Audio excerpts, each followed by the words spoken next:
Welcome to Wild Cowboy Tales. Before we drag you into a grave of sand and vengeance, a story about a man the devil himself spat back out, do us a favor. Right on over to that subscribe button and give it a click. Ring the bell while you're at it, so you never miss a single blood-soaked legend from the heart of the Old West.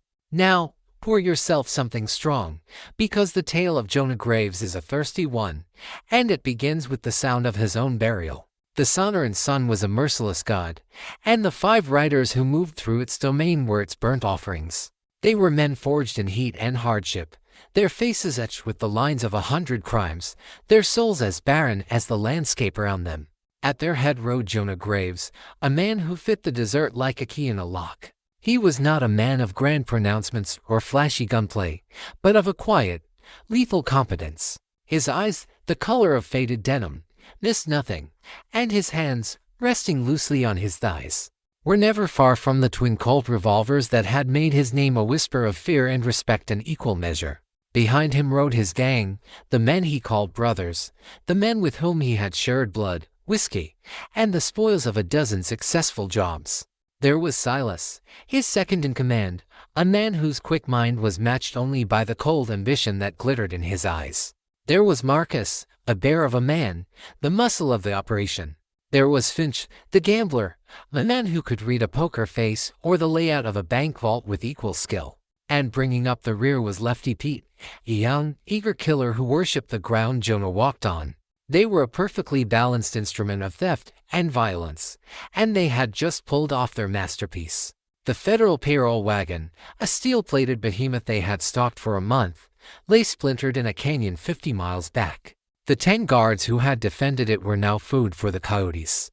The saddlebags of the 5 riders were heavy, bulging with a fortune in gold coin and crisp banknotes. It was enough to start over, to buy a ranch in California, to disappear. It was the end of the line, the final score. They made camp that night in the shadow of a monolithic rock formation that looked like a skeletal hand reaching for the sky. The mood was electric. The whiskey flowed freely, and the gold gleamed in the firelight, a warm, reassuring glow. They laughed, they told stories, they planned their new lives of ease and respectability. Jonah, usually reserved, allowed himself a rare, genuine smile. He looked at the faces of his men, his family, and felt a sense of profound, hard-won satisfaction. He had led them to the promised land. To us, Silas said, raising his tin cup of whiskey, a wide, charismatic smile on his face. And to Jonah, the best damn leader a man could ask for. We'd have been nothing without you. The others roared their agreement. To Jonah nodded, a warmth spreading through his chest that had nothing to do with the whiskey. He trusted these men with his life. He had, on multiple occasions. It was the foundation of their success, this unbreakable bond. The first hint that the foundation was rotten came when he took a sip from the cup Silas had just refilled for him. The whiskey tasted wrong, a bitter, metallic tang that coated his tongue. A wave of dizziness washed over him, and the firelight began to blur at the edges. He looked up at Silas, a question in his eyes. Silas was still smiling, but the smile no longer reached his eyes. They were as cold and as hard as river stones. What Jonah tried to say, but his tongue felt thick, clumsy. The strength was draining from his limbs with an unnatural speed. A little something extra in your drink, boss, Silas said, his voice a low, conversational purr. Just to make this easier. No hard feelings. It's just business. Jonah tried to stand, to reach for the guns that had never failed him. But his body would not obey. He was a puppet with its strings cut. He saw Marcus, the big man, step behind him. He felt a blinding, explosive pain at the back of his skull as a pistol butt crashed down, and the world dissolved into a universe of swirling, black stars. He drifted in and out of a groaning, painful consciousness. He was vaguely aware of being dragged, his boots leaving furrows in the sand. He could hear his men talking, their voices distorted, distant. They were going through his pockets, cutting the heavy money belt from his waist. Got it all, Finch said. What do we do with him? Came Lefty Pete's voice, laced with a nervous uncertainty. We can't just leave him. And we ain't gonna shoot him. Silas's voice cut in, sharp and final. A bullet's too quick. And too loud. No. Jonah deserves something special, something quiet. He always loved this damn dessert. Let's make sure he becomes a permanent part of it. The next thing Jonah knew, he was being rolled into a shallow, hastily dug trench. He was alive, he was aware, but he was utterly paralyzed, a prisoner in his own body. He could feel the first shovelful of sand hit his chest. It was a shockingly heavy, suffocating weight. Panic, cold and absolute, tried to scream through his drugged senses, but he could not make a sound. He could hear them, standing over him, their figures dark shapes against the star-dusted sky. A shame, really, Finch said, his voice philosophical. He was good at his job. He was, Silas agreed. But he was satisfied. He was ready to quit. I'm not. This is a new beginning, boys. The Silas gang. Another shovelful of sand hit Jonah's face, the grit filling his mouth, his nostrils. He was suffocating. This was it. This was the end. Not in a blaze of glory, not in a hail of bullets, but here, buried like a dog by the men he had called brothers. The last thing he heard before the sand and the darkness swallowed him completely was their laughter. It was not the warm, comradely laughter from around the campfire. It was a cold, cruel, knocking sound that echoed in the vast, indifferent silence of the desert. It was the sound of betrayal. And it was the sound that would echo in his soul, long after his heart had stopped beating, fueling a fire that not even a grave of sand could extinguish. The world was black, heavy, and silent. For a time that had no measure, Jonah Graves ceased to be. He was a memory, a fading spark of consciousness entombed in the suffocating embrace of the earth. Death was a quiet, pressing weight, a final, absolute stillness. He should have died. Any man would have died. But Jedediah Cain had cheated the gallows, and Jonah Graves was a man of even more stubborn, spiteful grit. The laughter of his betrayers, the final sound he had heard, had burned itself into his soul, a brand of pure, unadulterated hatred that became an anchor, refusing to let him drift away into the peaceful void. Something flickered back to life. Not a thought, but a single primal, overriding instinct to breathe. The laudanum they had used, a massive, paralyzing dose, had slowed his heart to a near stop. It had preserved him, in a way, cocooning him from the immediate shock and terror. But now, as the drug's grip began to loosen, his body's desperate, screaming need for it took over. His lungs burned. His mind, still a foggy ruin, focused on that single, impossible task. He was buried. The realization was not a thought, but a physical sensation. The immense, crushing weight of the sand on his chest, in his mouth, his eyes. He tried to move, and for a moment, nothing happened. He was a statue of flesh and bone. But the hatred, the memory of that final, mocking laughter, was a furnace. It burned away the last of the drug's paralysis and ignited a spark of adrenaline. His fingers twitched. It was a small, almost imperceptible movement, but it was a beginning. He focused all of his being on that one, simple action. Move. His hand, buried near his face, clenched into a fist. The sand shifted around it. He was not encased in stone. He was in sand. Sand could be moved. A sliver of hope, as sharp and as painful as a shard of glass, pierced the darkness of his mind. What followed was an eternity of agonizing, microscopic progress. It was not a frantic struggle, but a slow, tortuous act of will. He couldn't open his eyes. They were caked with sand. He couldn't breathe through his nose or mouth. He was living on the last dregs of oxygen in his blood. His first goal was to clear a space around his face. He moved his hands, cupping them, pushing the sand away from his mouth, creating a tiny, fragile pocket of air. When he finally managed to spit out the mouthful of grit and draw a single, shallow, sand-filled breath, the pain was excruciating. It was like inhaling fire, but it was air. It was life.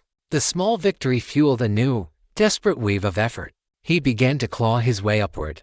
Every movement was a monumental struggle against the crushing weight. The sand was a living entity, a hungry beast that tried to pull him back down, to fill every inch of space he created. His muscles screamed, his lungs burned, the raw rope burn on his neck felt as if it were being seared with a fresh branding iron. He had no sense of time.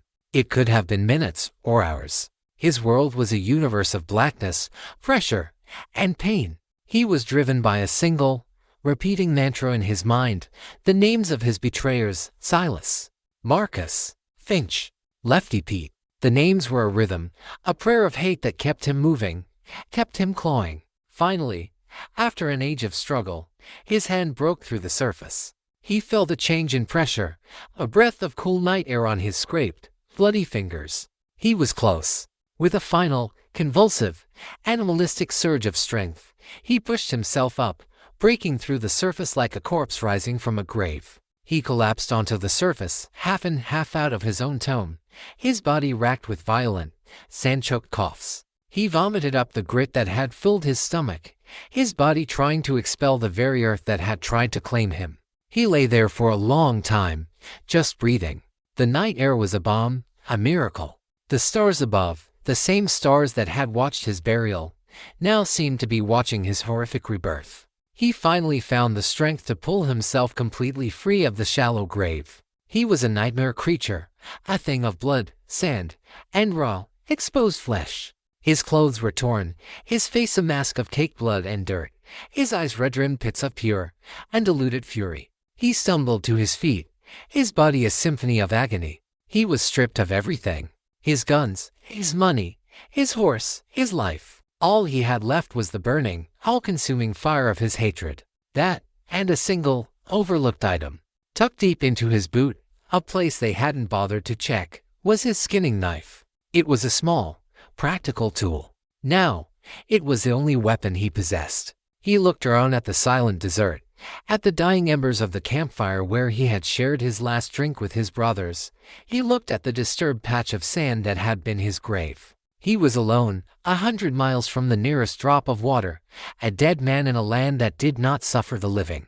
A sound escaped his throat. It was not a cry of despair. It was a low, guttural, chilling sound that was not entirely human. It was the sound of a soul that had been to hell and had clawed its way back, not for life, not for salvation, but for the singular, bloody purpose of dragging his betrayers down into the grave with him. He was no longer Jonah Graves, the outlaw. That man had died in the sand. What had crawled out was something else entirely. It was a walking corpse, a vessel of vengeance, a man who would forever carry the grit of his own tomb under his fingernails and death itself in his hands. And his hunt was about to begin. The first breath of a resurrected man is a curse. For Jonah Graves, it was a searing, sand-choked agony that reminded him he was no longer among the peaceful dead. The Sonoran desert, the vast and silent witness to his murder, now became his purgatory. As the adrenaline of his escape from the grave faded, the brutal reality of his situation crashed down upon him. He was 100 miles from anything that could be called civilization, with no water, no food, no horse, and no weapon save for a 6-inch skinning knife. The sun, just beginning to peek over the jagged eastern horizon, was not a promise of a new day, but a threat of a slow, agonizing death. He began to walk. It was not a choice, but a primal command from the deepest, most stubborn part of his soul. He walked west, away from the rising sun, a shambling, horrific figure against the pale dawn sky. Every muscle screamed in protest. The laudanum had left a leaden weariness in his bones, and his struggle from the grave had shredded his muscles and scraped his skin raw. The rope burn on his neck was a necklace of pure fire, and his throat felt as if it had been scoured with broken glass. But the physical pain was a distant drumbeat compared to the roaring furnace of hatred in his mind. The names of his betrayers became a litany, a rhythm to which he forced his battered body to move. Silas, Marcus, Finch, Lefty Pete. The first day was a trial by fire. The sun climbed the sky, a malevolent eye that beat down upon him, leaching the last of the moisture from his body. His lips cracked, his tongue swelled. The desert was not empty, it was full of a taunting, shimmering life that was denied to him. He saw lizards skittering across hot rocks, hawks circling in the merciless sky. He was a ghost in a living world, a dead man forced to walk. He stumbled through landscapes of surreal, brutal beauty, vast plains of baked earth, forests of saguaro cacti standing like silent, thorny sentinels. The silence was absolute, broken only by the rasp of his own breathing and the whisper of the hot wind. His survival instincts, honed by a decade of living on the edge, took over. He knew he needed water, and he needed it soon. He looked for the subtle signs he had learned over the years, the flight path of birds, the green of a distant cottonwood tree, the dip in the land that might suggest a dry wash where water could be found just beneath the surface. Late in the afternoon, on the verge of collapse, he found a patch of damp sand in a shallow arroyo. He fell to his knees and began to dig with his bare, bleeding hands. The sand was cool beneath the surface. He dug until his fingers ached, until he had a small, muddy hole, and at the bottom of it, a miracle, a seep of brackish, life-giving water. He drank like an animal, burying his face in the mud, not caring about the grit or the foul taste. It was the elixir of life, and it was the fuel for his vengeance. He rested there, in the shade of a rock overhang, until the sun began to set. He was not just surviving now, he was hunting. He fashioned a crude snare from a strip of his own leather belt and, with a patience born of absolute necessity, managed to catch a desert hare. He skinned it with his knife, the familiar, practical motion a strange comfort in his shattered world. He ate the meat raw, the warm, metallic taste, a savage communion that bound him even closer to the wild and forgiving land. He was becoming a part of the desert, as predator, as scavenger, as a ghost made of sand and spite. On the third day, he saw another human being. It was an old, grizzled prospector, leading a pair of heavily laden mules.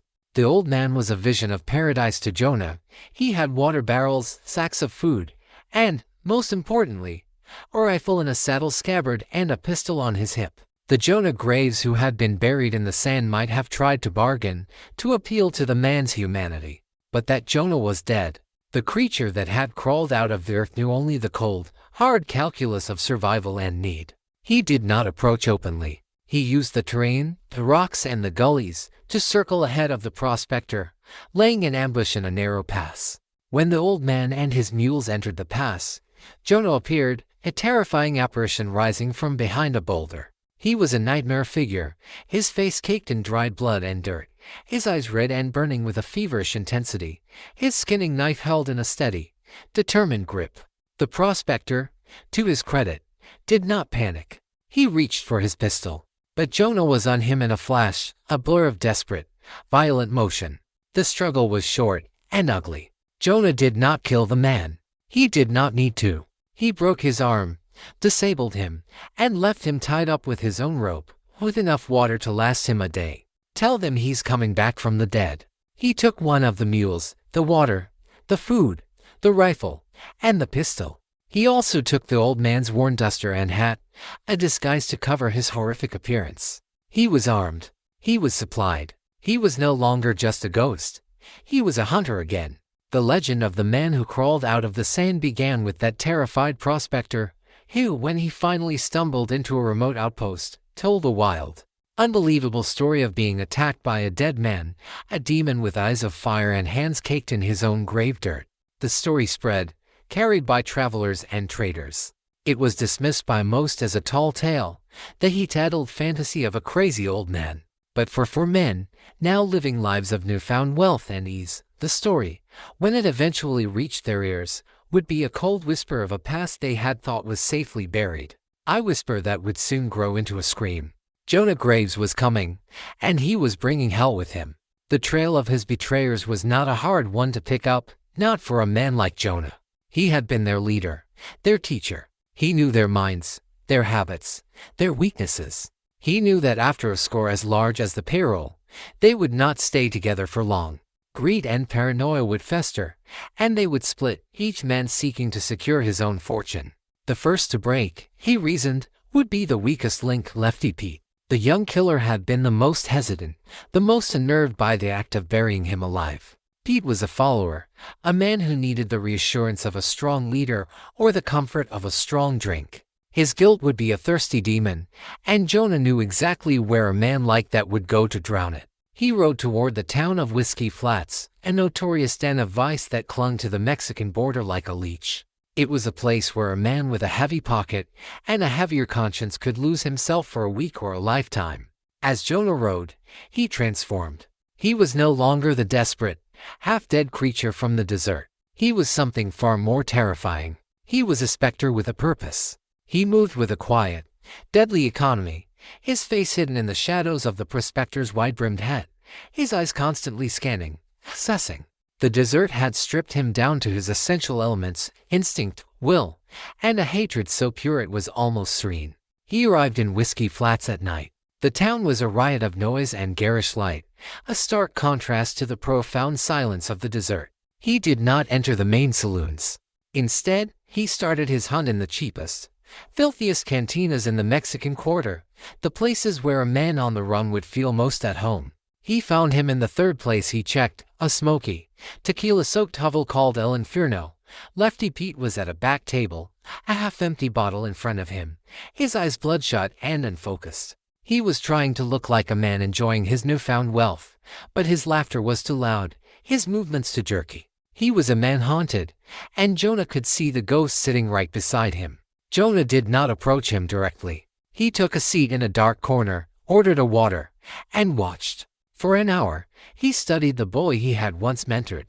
He saw the way Pete's hand would tremble when he poured a drink, the way his eyes would dart toward the door every time someone entered. He was a cornered animal, waiting for the predator he knew was coming.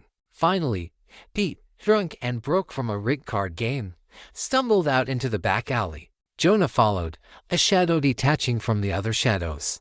The alley was a narrow, filth-strewn canyon between the cantina and a crumbling adobe wall. Pete leaned against the wall, his head spinning, his stomach rebelling against the cheap tequila. "Pete," a voice said from the darkness. It was a quiet voice, a dry rasp, but it cut through Pete's drunken haze like a shard of ice. He knew that voice. He had heard it in his nightmares every night for the past 3 months. He slowly, trembling, turned his head. Jonah stepped out of the shadows. He was not the man Pete remembered. He was thinner, his face gaunt and hard, but it was the eyes that stopped Pete's heart.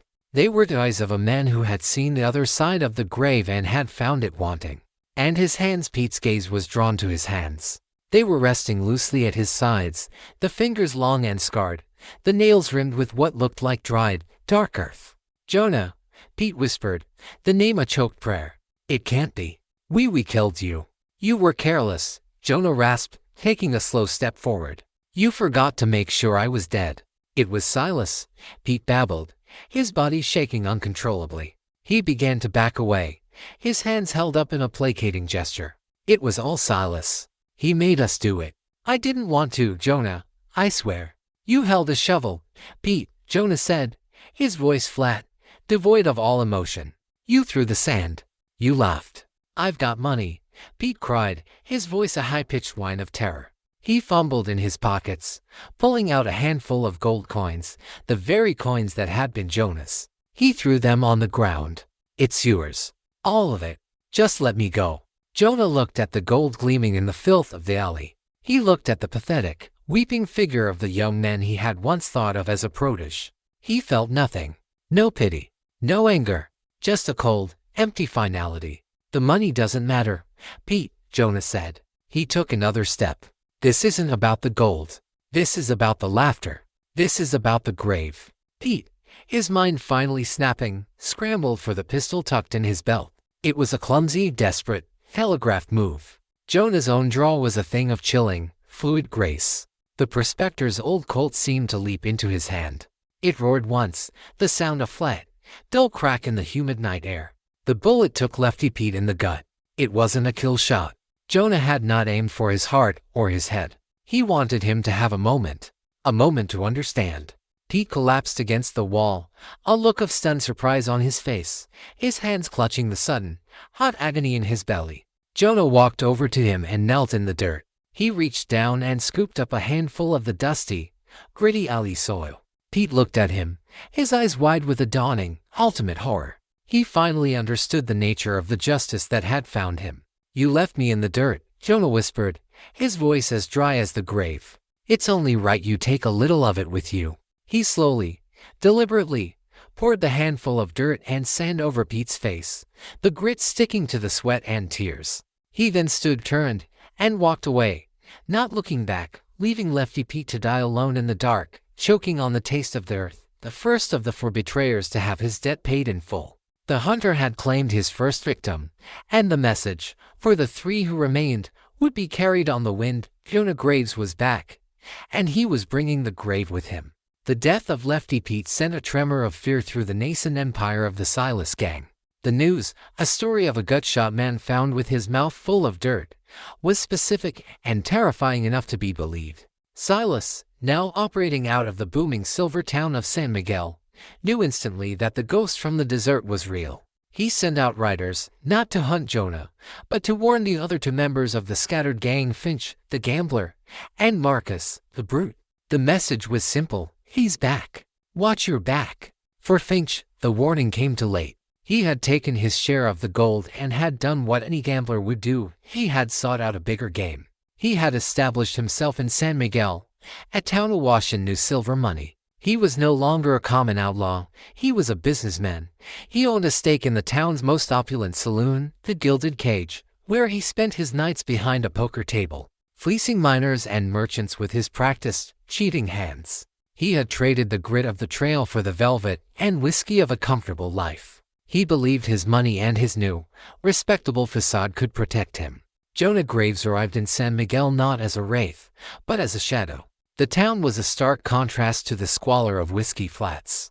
It had stone buildings, a real hotel, and the constant, rhythmic pounding of the stamp mills crushing silver ore. Jonah traded the prospector's rags for a simple, dark suit, the kind worn by 100 other men seeking their fortune. He was just another face in the crowd, but his eyes, cold and watchful, saw everything. He spent 3 days learning the town and learning Finch. He watched him from the shadows of the Gilded Cage, observing the man who had once been his trusted strategist. Finch had grown soft. He was thicker around the middle, his hands delicate from shuffling cards instead of holding a gun. But his eyes were still the same sharp, calculating, and utterly devoid of loyalty. During his observation, Jonah felt the first, unexpected pangs of his own lost humanity. He saw families walking down the boardwalk. He saw young couples sharing a laugh on a hotel balcony. He saw the simple, ordinary life that the gold was supposed to have bought for him, a life he could now never have.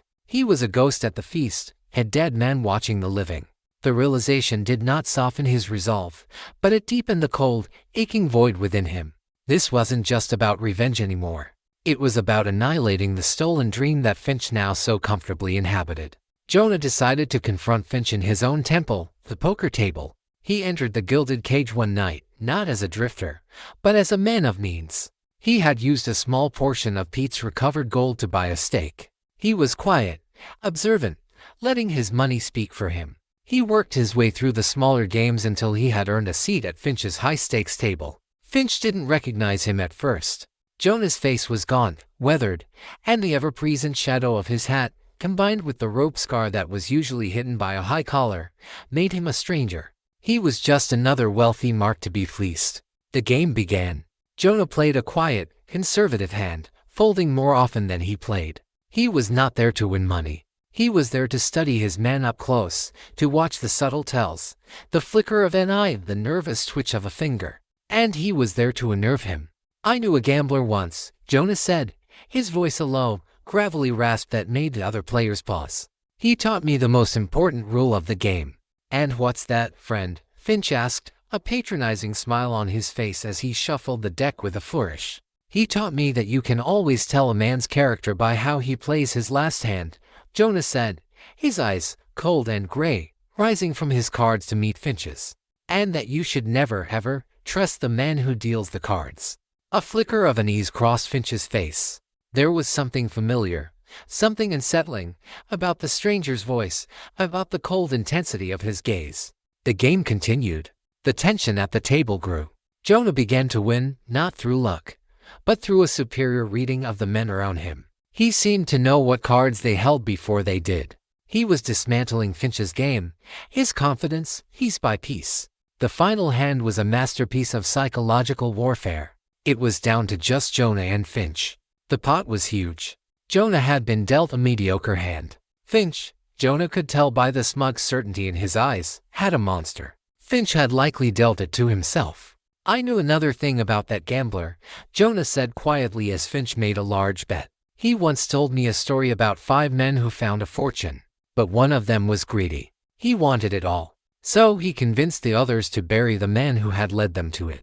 Every drop of blood drained from Finch's face. His hand, holding the cards, began to tremble. He stared at the stranger, at the hard lines of his face, the faded denim color of his eyes, the faint, terrible scar on his neck just visible above his collar. And he knew.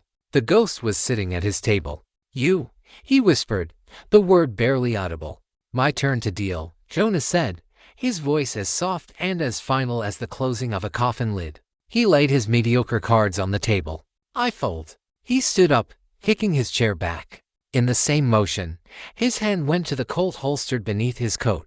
The other players scrambled away from the table, overturning chairs, their shouts of alarm filling the suddenly chaotic saloon. Finch, his gambler's instinct screaming, dove sideways, pulling a small derringer from his sleeve. He was fast. But Jonah was not playing a game of speed. He was delivering a sentence.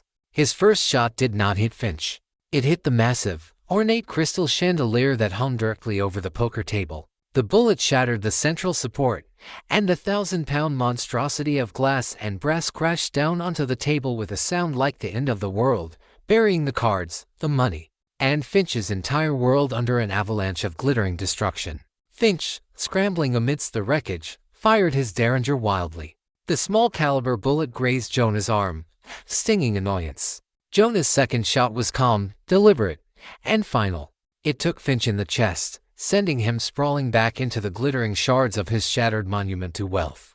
Jonah walked over to the dying man. Finch looked up at him, his eyes filled with a gambler's ultimate, final regret. He had played the wrong hand. He had misread his opponent.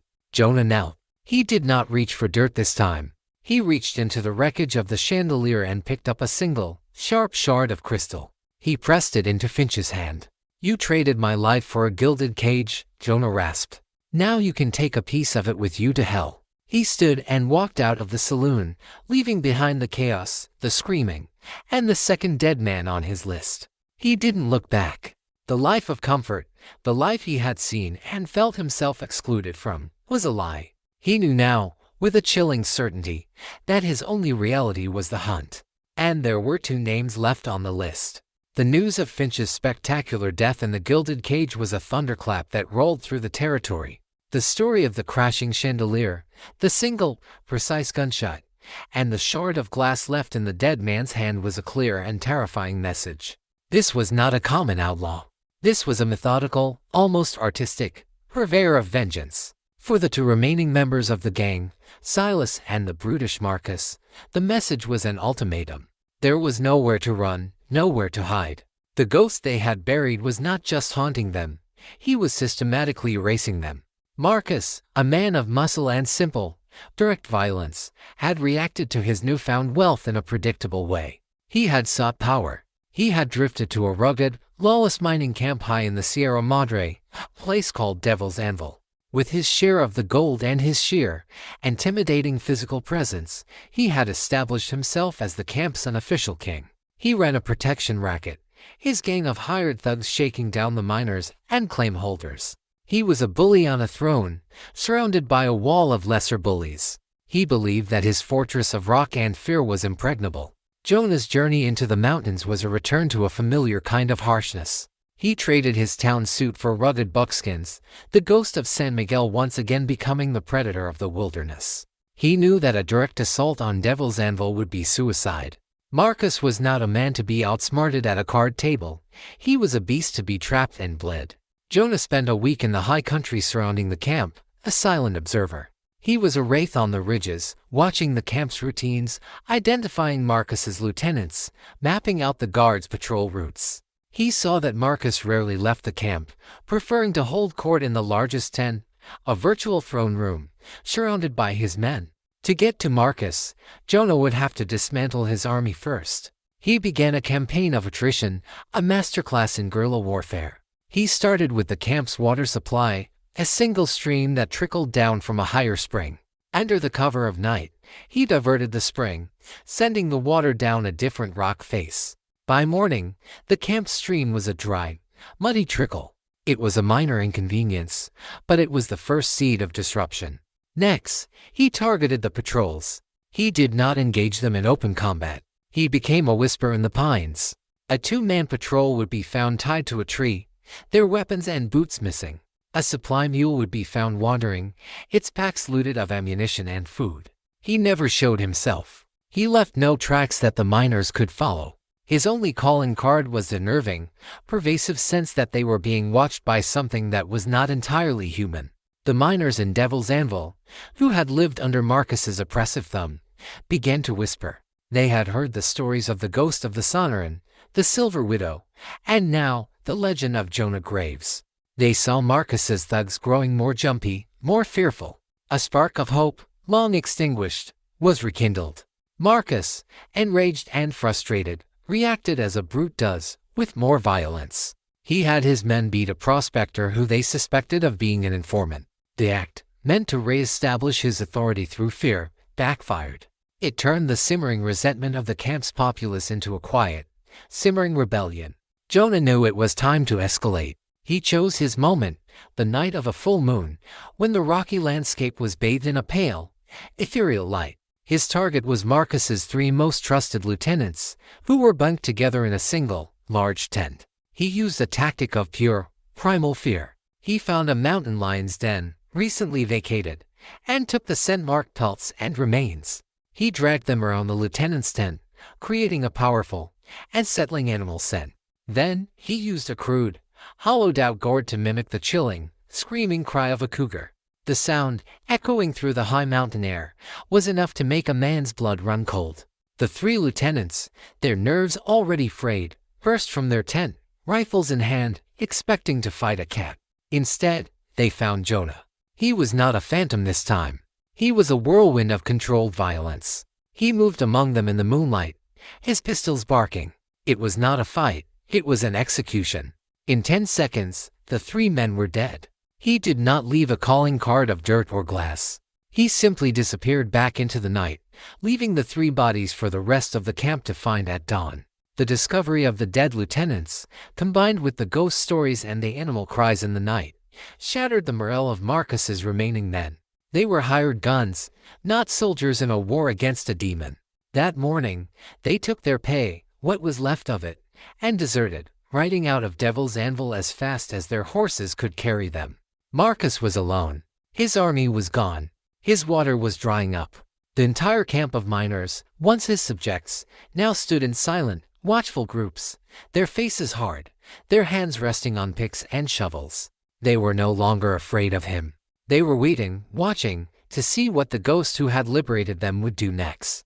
Jonah sent his final message. He shot an arrow, fletched in a particular way he knew Marcus would recognize from their old gang signals, into the main pole of Marcus's tent. Pinned to it was a single playing card, the Ace of Spades, the Death card, and on it, a single word was written in charcoal dawn.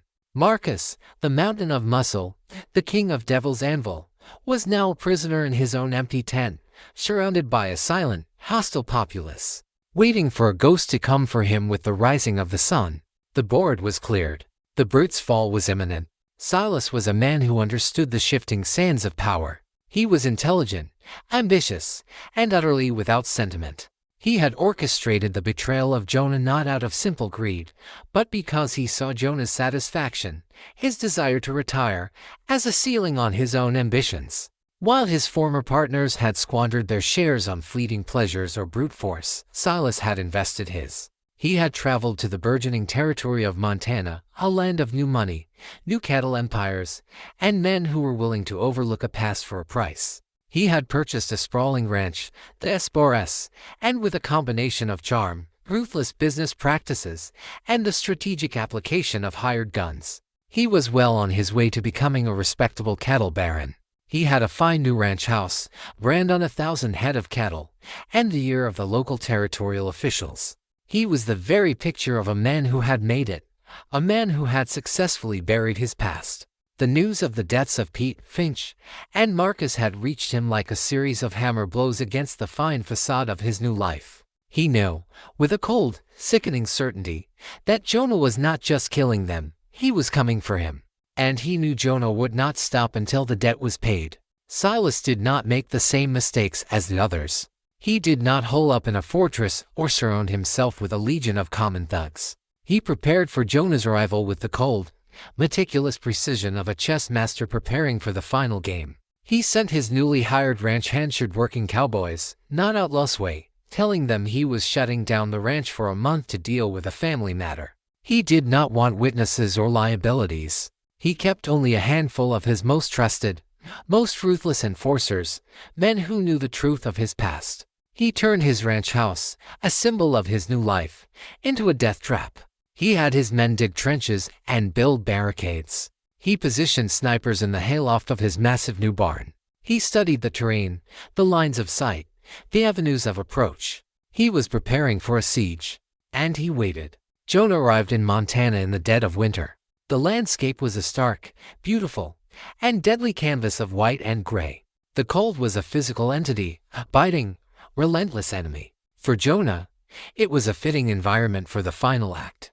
The fire of his hatred, which had been forged in the heat of the Sonoran, would now be tested against the ice of the north. He did not approach Desbarres directly. He became a ghost in the snow-dusted pines, a wraith on snowshoes, circling the ranch for days, his breath misting in the frigid air. He watched Silas's preparations. He saw the snipers, the barricades.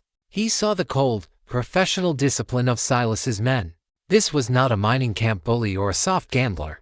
This was his true adversary, the man who had been his second in command, the man who knew how he thought. Jonah knew he could not win a direct siege. He was one man against a prepared and determined half-dozen. He had to do what he had always done, turn his enemy's strengths into weaknesses.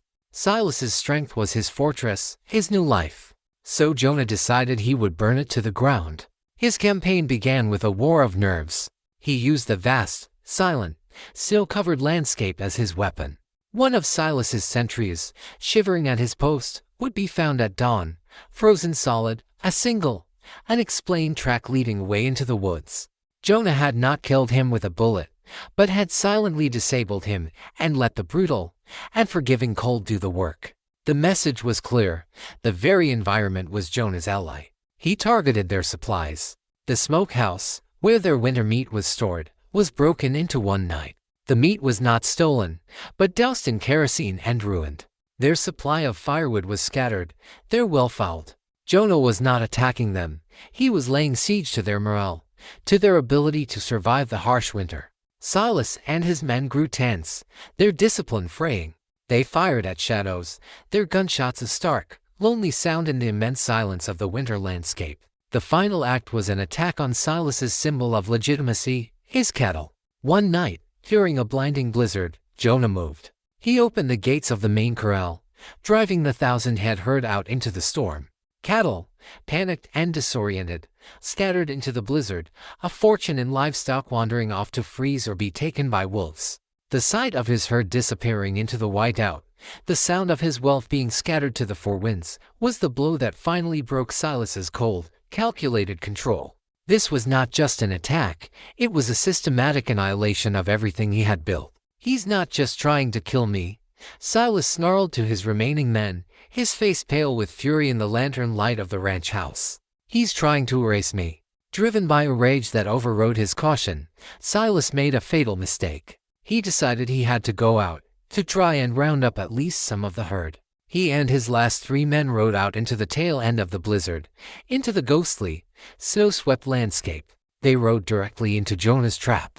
Jonah had not just scattered the herd. He had herded a small portion of it into a narrow, box canyon. When Silas and his men rode in, following the tracks, they found themselves surrounded. Jonah was not alone. From the rocks above, a dozen shadowy figures rose, their rifles glinting in the pale light. They were the local tribe of Blackfoot, men whose ancestral land Silas had been encroaching upon, men to whom Jonah had gone and spoken a simple truth, "An enemy of my enemy." Silas and his men were caught in a crossfire. The battle was a short, brutal, one-sided massacre. Silas's men were cut down before they could even effectively return fire. But Jonah had given the Blackfoot warriors one specific instruction. The leader, Silas, was to be left for him. Silas, his horse shot out from under him, scrambled for cover behind a snow-covered boulder, his pistol in his hand. The Blackfoot warriors faded back into the trees, their part in the drama over. Jonah walked out into the center of the canyon, a lone, dark figure against the endless white. He was not carrying a rifle. He was not carrying a pistol. He was carrying only the skinning knife from his boot. "No guns, Silas." Jonah's voice cut through the winter air, a low, chilling sound. You and me. The way this should have started. With a knife in the back. Or in your case, the front. Silas stared at him, his mind reeling. He had been outmaneuvered, outthought, his new life a smoking ruin around him. He looked at Jonah, at the man he had buried, and he saw not a ghost, but an architect of a ruin far more complete than any he had ever imagined. His final stand would not be a gunfight, but a savage, primitive brawl in the snow, for a life he had already, in every way that mattered, lost. The box canyon was a silent, white-walled arena. The blizzard had passed, leaving behind a world of pristine, unnerving stillness. The bodies of Silas's men lay like dark, discarded punctuation marks on the clean page of the snow. The Blackfoot warriors were gone, having delivered their part of the judgment and faded back into the landscape, leaving the final accounting to the two men who had started it all. Silas, crouched behind the snow-dusted boulder, was a man stripped of everything. His ranch, his cattle, his men, his carefully constructed future, all of it had been systematically annihilated. All that was left was his life, and the man he had wronged was walking slowly toward him, a knife in his hand, his face a mask of cold, implacable purpose. Fear, an emotion Silas had long considered a tool to be used on others, was a cold, coiling serpent in his own gut. But it was quickly being burned away by the hot, defiant rage of a cornered king. He would not die whimpering. He would not die begging.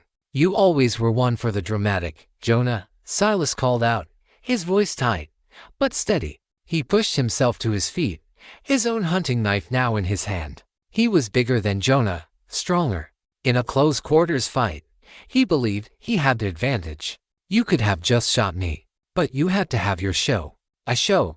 Jonah's voice was a low, chilling rasp that barely disturbed the frozen air. No, Silas. This isn't a show. This is a burial. The one you were too careless to finish. He stopped, 20 feet away, the two men facing each other in the vast, silent amphitheater of snow and rock. I wanted you to see it coming. I wanted you to feel everything you've built turn to ash. I wanted you to be alone, just like you left me. I gave you a quick, painless death. Silas spat, the lie tasting bitter even to him. You should have been grateful. A slow, terrible, mirthless smile touched Jonah's lips. I am grateful, Silas. You have no idea. You buried a man, but you dug up a devil. And the devil has come to collect his due. With that, they charged. The confrontation was not the crack of pistols, but the crunch of boots on snow and the clash of steel. It was a savage, desperate dance of death. Silas fought with power, his heavy blows meant to crush and overwhelm. Jonah fought with a cold, dessert-bred efficiency, his movements fluid, economical, his knife a blur of feints and slashes. They came together and broke apart, circling each other, their breath pluming in the frigid air. The pure white snow around them became tramped down, sullied, and then, slowly, stained with bright, crimson splashes. A slash from Jonah opened a cut on Silas's arm. A powerful backhand from Silas sent Jonah stumbling, a trickle of blood from his lip. They were two halves of the same whole, the leader and his ambitious shadow. Their deep, intimate knowledge of each other now turned to a deadly weapon. Silas knew Jonah's tendency to favor his left side. Jonah knew Silas's telltale sign of aggression, a slight widening of the ice just before he would lunge. The fight was a stalemate of equal, opposing forces. Finally, locked together, their knives held at bay by straining wrists, their faces inches apart, Silas tried his final gamble. His weapon was no longer steel, but words. It was a mistake, Jonah, he grunted, the words torn from him by the exertion. I see that now. But we can start again. There's still gold. We can be partners. Brothers. Like before. It was the ultimate lie from the ultimate liar. He was appealing to a ghost, to a man who no longer existed. Jonah's denim blue eyes, which had been burning with a cold fire, suddenly went utterly, terrifyingly empty. We were never brothers, he whispered, the words a puff of mist in the cold. And you have nothing left to offer me. With a surge of strength born not of muscle, but of pure, absolute finality, Jonah twisted his body, using Silas's own weight and momentum against him. He broke their stalemate, sending Silas stumbling sideways. In that single, off-balance moment, Jonah moved. He did not stab. He did not slash. He made a single, precise, upward thrust with his skinning knife. The blade slid between Silas's ribs, a clean, quiet, and utterly fatal blow. Silas froze. A look of profound, almost childlike, surprise crossed his face. He looked down at the handle of the knife protruding from his chest, then back up at Jonah. He opened his mouth, but no words came out. The ambition, the cunning, the cold, calculating mind had all just stopped. He crumpled to his knees, then fell forward into the snow, his face landing just inches from the last of his spilled blood. Jonah stood over him, his chest heaving, his body a map of new aches and old pains. It was over. The last name on his list was crossed off. The final betrayer was dead. He looked down at the body of the man who had been his closest friend, his greatest enemy. He felt no triumph, no satisfaction. The roaring furnace of his hatred, which had fueled him, driven him, and kept him alive, finally sputtered and died. And in its place was a silence more profound, more absolute, than the silence of the snow-covered canyon around him. He pulled his knife free and wiped it on the dead man's coat. He looked at his hands, the hands that had clawed their way out of a grave, the hands that had delivered death to 4 men. They were just hands, bloody, scarred, and empty. He turned his back on the body, on the last ghost of his past, and began the long, slow walk out of the canyon. He did not know where he was going. He only knew that the man who had been buried in the desert was now, finally, truly dead. The question that remained, a quiet, terrifying whisper in the vast emptiness of his soul, was what, if anything, was left to crawl out of the wreckage. The walk out of the box canyon was a journey through the landscape of his own soul, stark, silent, and littered with the corpses of his past. Jonah did not look back. The body of Silas, a dark stain on the pristine snow, held no more interest for him than the bodies of the others. The great, driving purpose of his second life was fulfilled, and the silence it left behind was a deafening, crushing weight. He found his horse where he had left it, patient and quiet amidst the snow-dusted pines. He mounted, his movements slow, heavy, the movements of a man who had aged 100 years in a single winter. He rode without direction, letting the horse choose its path, a ghost drifting through a frozen world. The rage was gone. The hatred, which had been a fire in his belly, a constant source of warmth and energy, had been extinguished. All that was left was the cold. It was a cold that seeped into his bones, a profound, internal winter that had nothing to do with the snow around him. He was empty. He was a vessel that had been filled to the brim with the poison of vengeance, and now that the poison had been spent, the vessel was just a hollow, useless thing. He rode for days, barely eating, barely sleeping. He was haunted, not by the men he had killed, but by the man he had been. He remembered the easy camaraderie around the campfire, the thrill of a well-executed plan, the simple, masculine pride of leading men who trusted him. It had all been a lie, a house of cards built on the shifting sands of greed and betrayal. He had avenged that lie, but in doing so, he had become a creature as solitary and as barren as the landscape he now traveled. His journey eventually led him out of the mountains and back down into the warmer, dustier climes of the southern territories. He found himself, as if by some grim, magnetic pull, drawn back toward the place where it had all begun, the Sonoran Desert. He rode until he found the spot, the skeletal hand of rock reaching for the sky.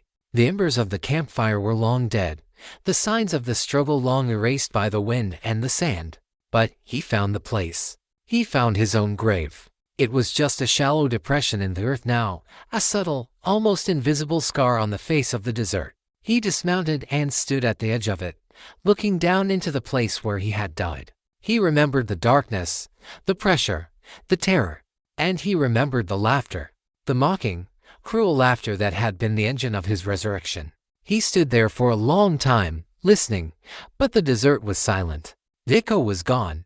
It was not in the air around him. It was, and always had been, inside his own head.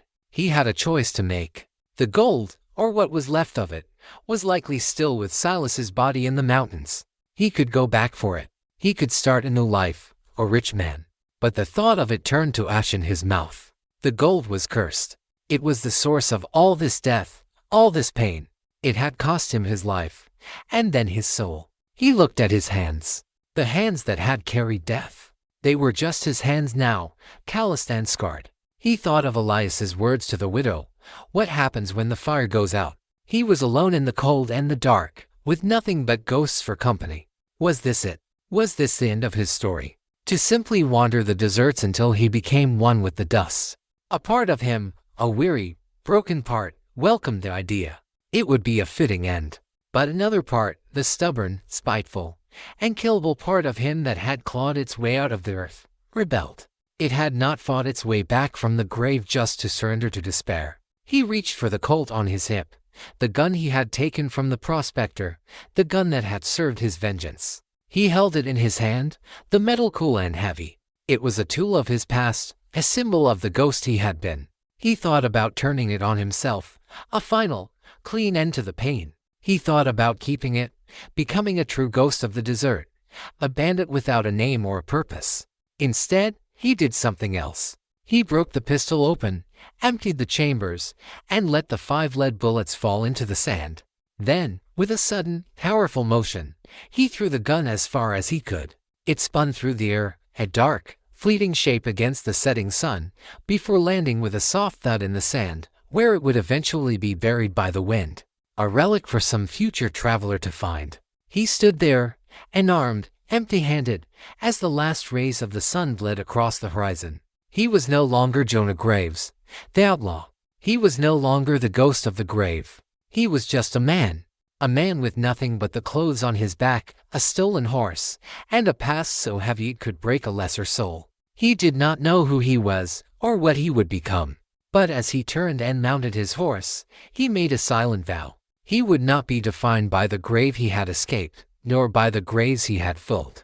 He would be defined by the act of walking away. He spurred his horse and rode east, towards the darkening sky, a solitary, unknown figure heading for an unknown future, leaving the silence, the sand, and the ghosts behind him. The man who had been Jonah Graves did not ride towards civilization. He rode deeper into the wild, empty spaces, the places on the map marked unexplored. For months, he was a phantom, living off the land, his skills as a survivor now used not for a bloody purpose, but for the simple, daily act of living. He was stripping himself down, letting the sun and the wind and the silence scour the last remnants of the ghost from his soul. He was unmaking himself, hoping to find the man he had been before the gold, before the betrayal, before the laughter. He never found him. That man was as dead and as buried as the outlaw who had shared his name. What he discovered instead was a quiet, resilient core of a man who had endured the unendurable and had, somehow, chosen to live. The legend, however, took on a life of its own. The story of the man who crawled out of the sand became one of the great, dark myths of the West. It was told around campfires by grizzled prospectors, in hushed tones in smoky saloons, by mothers to frighten their children into behaving. The details shifted with each telling. In some versions, he was a demon with burning coals for eyes. In others, he was a righteous spirit of vengeance, an instrument of God's own wrath. In all of them, he was more than a man. He was a force of nature, a personification of the desert's brutal and forgiving justice. They said he still wandered the barren lands, a silent guardian of forgotten graves, a reminder that some debts can never be paid with gold, only with a handful of dust. Years passed. The West was changing. Railroads scarred the plains, and the wild, open spaces were being fenced in. One day, a young, ambitious writer from the East, a man collecting the tall tales and legends of the frontier before they disappeared forever, found himself at a small, isolated trading post on the edge of the Apache territory. He was interviewing the ancient, wrinkled proprietor, an old Apache woman named Running Fawn. He asked her if she had ever heard the story of Jonah Graves. The old woman was silent for a long time, her dark eyes looking out at the vast, shimmering expanse of the desert. "I have heard the whispers," she said, her voice like the rustle of dry leaves. "They say he was a ghost. Do you believe it?" the writer asked eagerly. "Do you think he's still out there?" Running Fawn's gaze settled on a lone figure in the distance, a man mending a corral fence in the heat of the day. He was a quiet man, who had appeared out of the desert a year or so before. A man of few words, with weathered skin, haunted, denim blue eyes, and a terrible, faded scar around his neck. He worked for her now, a simple handyman who was good with horses and who seemed to find a quiet peace in the honest, repetitive labor. He never spoke of his past. He called himself Walker. A slow, mysterious smile touched the old woman's lips. The desert does not give up its ghosts easily, she said to the writer. But sometimes, it allows them a place to rest. And it is not wise to disturb them. The writer, disappointed, wrote down her cryptic words and soon departed, never knowing how close he had come to his legendary subject.